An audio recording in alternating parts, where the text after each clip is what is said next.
Hello YouTube, welcome to the 6th episode of Suggestion Showcase, where today I will be reading the suggestions of the Panavia Tornado GR1 and the GR1B. The Tornado GR1B specifically is an anti-shipping variant of the standard GR1, so basically most things from the GR1 suggestion will be the same from the GR1B suggestion. Both these suggestions were made by Vulcan XH558, which is also my partner in the British Vehicle Suggestion Discord server. This video is going to be quite long, so strap yourself in. So, let's start with the introduction to the Panavia Tornado GR1. The Tornado was a culmination of decades of work, variable geometry technology, and the development in the area of low-level strike aircraft that came together to create one of the most formidable strike aircraft ever fielded, as well as being a beautiful piece of engineering. The swing-wing story begins in the closing years of the Second World War. At this point, with advancements in the jet engine performance, aircraft speeds were increasing. Aircraft designers and aerodynamicists worked tirelessly to come up with solutions to gain the best performance out of the aircraft. Buffeting occurred at high speeds on straight-wing aircraft and even had potential to break up at higher speeds. Hence, this was not seen as the way forward. Numerous concepts came about during this period, these being swept back, forward swept, and delta wing. However, these didn't give good takeoff and landing performance, as they required high speeds and thus long runways. During this time, numerous designers came up with the idea to change the wing's angle of sweep back. This would give both the benefits of straight wings, that is shorter takeoff and landing distances, and the benefits of swept back wings, these being greater performance and maneuverabilities at higher speed, though the design of the variable geometry wing cannot be attributed to a single person. The name of one man will stick out in particular in this story. The name of this man is Barnes Wallis. Barnes Wallis is one of the biggest names in the British aviation industry. By 1946, he had already had a large portfolio of success under his belt, including the geometric airframe of Wellesley and the Wellington bombers, the high ball bombs, better known as the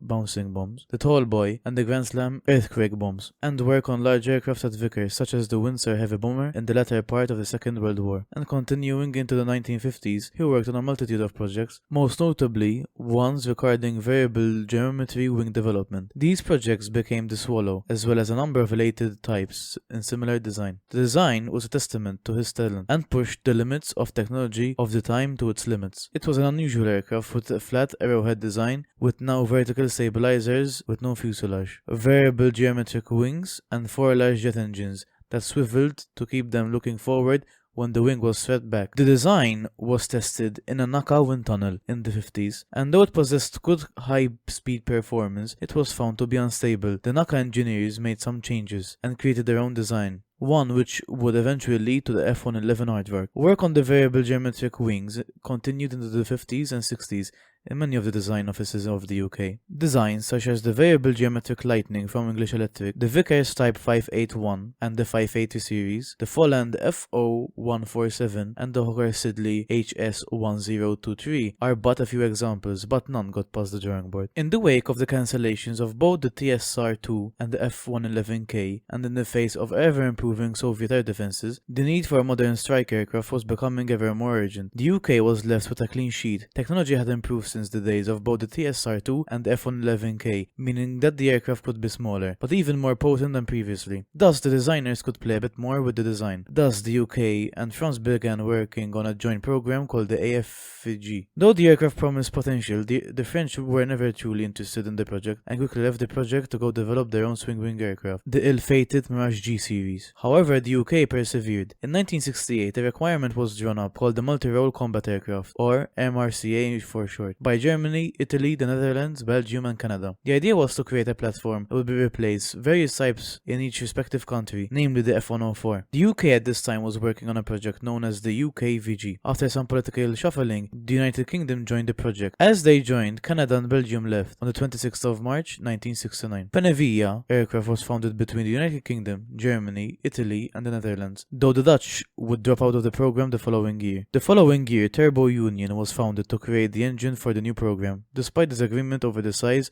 of the aircraft. A compromise was reached and the design moved quickly, owing to years of effort from both British and German and Italian sides respectively. A prototype was constructed and first flew in 1974. The first 5 years were thorough tests, and multiple prototypes later, the Tornado entered service with the RAF design. The Tornado is, as noted already, a swing-wing aircraft, thus providing it with optimum performance in all speed regimes. Along with the swing-wing, the Tornado came with thrust reversers that allowed for a shorter takeoff and landing roll, as compared with the other aircraft of similar size and weight. This was an effort to give it a degree of rough field capability, allowing it to operate from roads or damaged air bases, at least in theory. There were 2 crew members, a pilot in the front and a weapon systems officer in the back. The aircraft was powered by 2 Turbo Union RB199 reheated 3-spool turbofans, the first of its kind. The engines were extremely powerful for their size and weight, being half the weight of comparable designs, thus improving maintenance. Maintenance was made easier by around 400 access panels. So let's now talk about the service life of the Tornado. Upon entering service, the Tornado was the most advanced strike aircraft in the RAF and NATO, capable of delivering both conventional and nuclear weapons with pinpoint accuracy at low level in all weather conditions. It came as a replacement for the Vulcans and complemented the Buccaneer. If the Cold War ever went hot, the Tornadoes would have been scrambled with their bases in Germany and charged towards the inner German border, and thus the heart of the Warsaw Pact. They would have attacked air bases, surface-to-air missile and radar sites, command centers, and supply and communication lines. Fortunately, this never happened, but the Tornado still got to prove its mettle. Iraq's illegal invasion of Kuwait led to a desert storm. The coalition forces were made up of the most advanced equipment of the time, including the Tornado. The flat deserts of Iraq were completely alien to the pilots, who were used to forested hills of Germany. However, they were some of the most experienced pilots of the RAF, and quickly rose up to the challenge.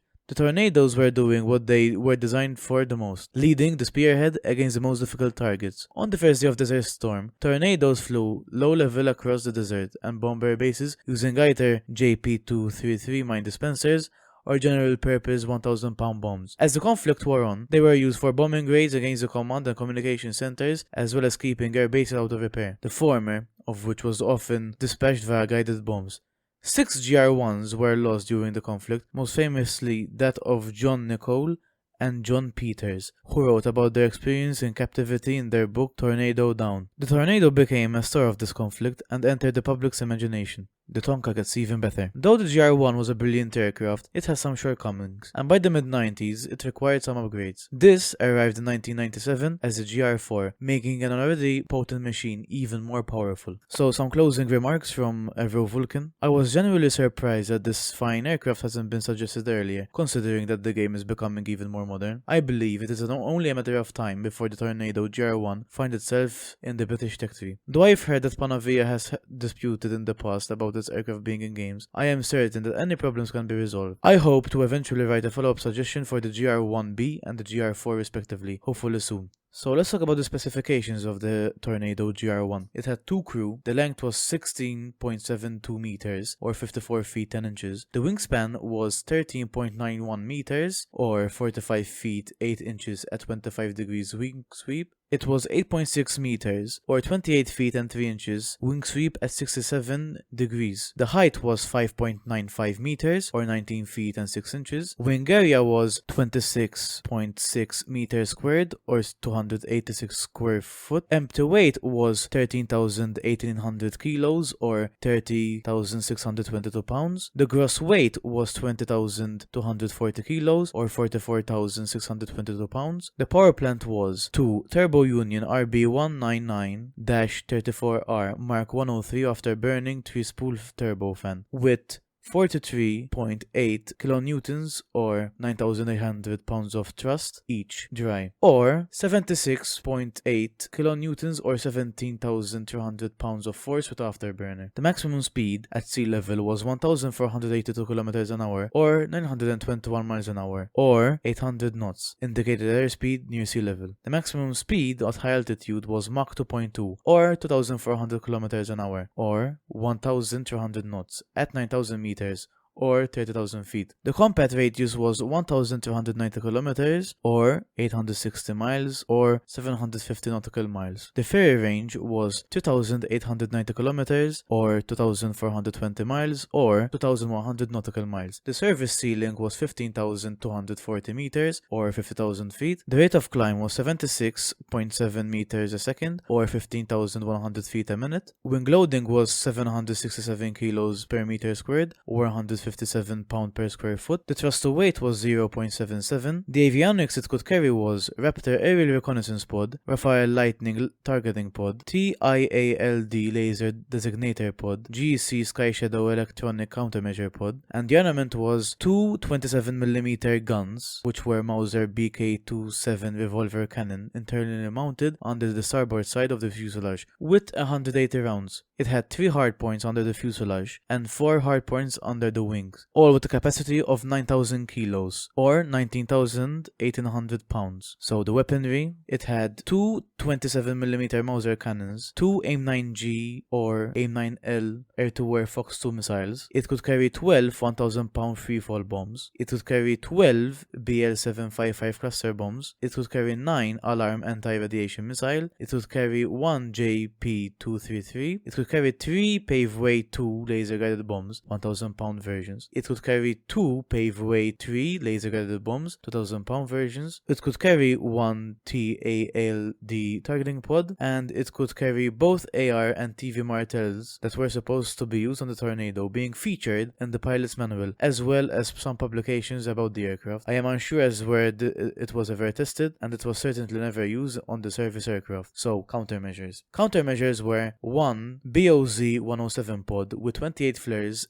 and 540 chaff. It seems carrying 2 is possible, so 56 flares and 1080 chaff in total. And it could carry 1 Sky Shadow ECM pod, electric countermeasure pod. So let's start talking about the Tornado GR.1B. The Tornado GR.1B is a dedicated anti-ship variant of the Tornado GR.1, capable of carrying the Sea Eagle anti-ship missile, which is described in the forum post below. I will put all of the forum posts that are mentioned in this video in the description, and eventually I will get to making a video about the suggestion about the Sea Eagle and the alarm missile and all of those missiles. So, the description of the aircraft. The aircraft was essentially a standard GR1 that was modified to include equipment capable of operating the launch of the missiles. In the rear cockpit, a control panel was added to handle the missile taken from the Buccaneer. The software was also upgraded in order to launch the missiles. Despite the change in aircraft, it kept the same role as a Buccaneer: damage or destroy as many Soviet surface vessels as possible in the North Sea and the GI-UK gap, support Royal Navy and Allied naval operations, and prevent Soviet surface vessels from harassing Allied vessels or convoys. At first, the aircraft was only capable of pointing and shooting the Sea Eagle, thus limiting them to a line-of-sight attacks. However, this was recertified as time wore on. The aircraft became very capable ship killers. 2 squadrons were equipped with the GR.1B, number 12 Squadron and number 617 Squadron, both based out of